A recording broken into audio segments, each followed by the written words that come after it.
কপাল খুলতে যাচ্ছে সংযুক্ত ইবতেদায়ী মাদ্রাসার শিক্ষকদের। মাদ্রাসার ইবতেদায়ী শিক্ষকদের দারুণ সুখবর দিল মাদ্রাসা অধিদপ্তর। এ বিষয়ে একাধিক গণমাধ্যম একাধিক প্রতিবেদন তৈরি করেছে। তার মধ্যে দেখে নেওয়া যাক দৈনিক শিক্ষার প্রতিবেদনটি।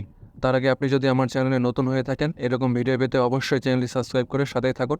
সম্পূর্ণ ধারণা পেতে ভিডিওটি না টেনে শুরু থেকে শেষ পর্যন্ত দেখুন। চলুন শুরু করা যাক। মাদ্রাসা আওতাধীন সংযুক্ত ইবতেদায়ী শিক্ষকরা প্রাথমিক বিদ্যালয়ের শিক্ষকদের মতো 13তম গ্রেডে বেতন পাবেন। মাদ্রাসা অধিদপ্তর থেকে এই সংক্রান্ত প্রস্তাবনা মন্ত্রণালয়ে পাঠানো হয়েছে। শীঘ্রই সিদ্ধান্ত আসবে। মঙ্গলবার 3 সেপ্টেম্বর মাদ্রাসা অধিদপ্তরের একাধিক কর্মকর্তা দৈনিক আমাদের বার্তাকে এ তথ্য নিশ্চিত করেছেন।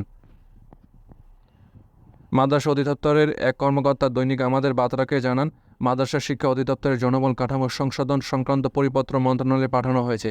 সেখানে সংযুক্ত ইবতেদায়ী শিক্ষকদের বেতন স্কেল 13তম গ্রেডে রাখার প্রস্তাবনাও রয়েছে। তা অনুমোদন হলে সংযুক্ত ইবতেদায়ী শিক্ষকরাও 13তম গ্রেডে বেতন পাবেন। উল্লেখ্য, বর্তমানে সংযুক্ত ইবতেদায়ী শিক্ষকরা 16তম গ্রেডে বেতন পাচ্ছেন। প্রারম্ভিক স্কেল 9,300 টাকা এবং ঈদ বোনাস 2,325 টাকা। 13তম গ্রেডে উন্নীত হলে তারা বেতন পাবে 11,000 থেকে 26,590 টাকা পর্যন্ত।